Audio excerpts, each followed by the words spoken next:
Hey, I'm proud of taking away Roe versus Wade. Because if I bang you, you got to keep it and love it as much as you love me. Your favorite dictator.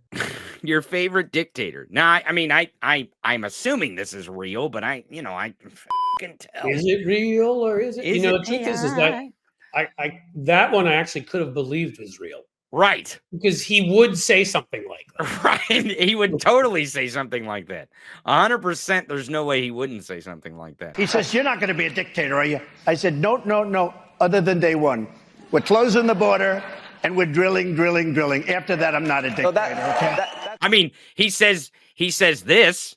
He says this. I don't think this is AI. Let's listen to this one. How do you bring these Nikki Haley voters, some of whom voted for you in 2020 but say they don't want to now? Oh, they'll all vote for me. How do you bring them back into the They're going to all vote for me again. Everybody. And I'm not sure we need too many. So he's saying two things, and it's always this way. He's always saying two things. I mean, if he doesn't contradict himself in any 30-second statement, it's like a miracle, right? You've achieved one of your 3 miracles for sainthood.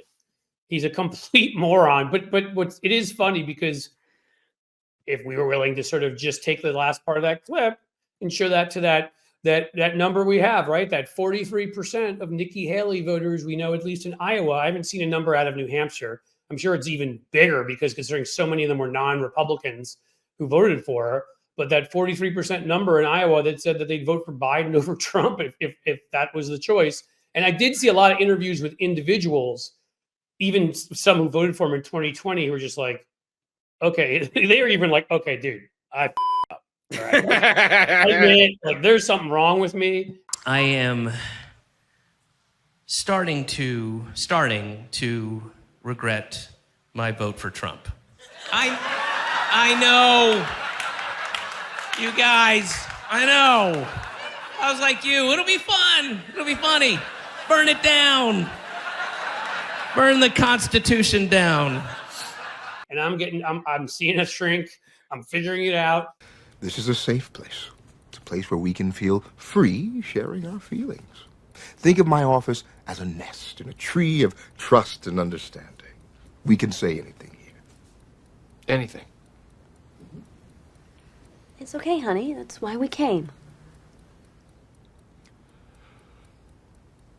Well, I guess deep down I'm feeling a little confused. But that guy is so fucked that I cannot. I mean, seriously, I saw a half dozen people interviewed like that who all of them voted for him in 16. A bunch of them did in 20, and they're just like, "Whoa."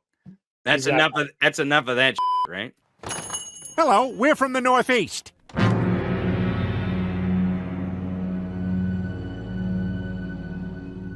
Okay, then. Trump!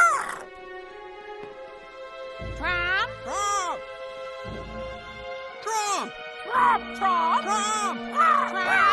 Trump! Yeah, and they're all Republicans. So, I mean, I don't know what's going to happen and overall, but I do know that looking at both anecdotal and polling evidence and the rest, Grandpa Hitler, as you so fondly call him, is in some trouble. Dear President Trump, I'm starting to regret my vote. What? Now? Now you're... I mean, I was fine in the beginning. I can overlook, and I'm okay with the blatant racism and the crass sexism and the deranged narcissism and pandering to Nazis and supporting and proudly bragging about being a sexual predator and paying your mistress to have an abortion and openly cheating your employees and mocking the disabled and praising murderous dictators and the constant pathological lying.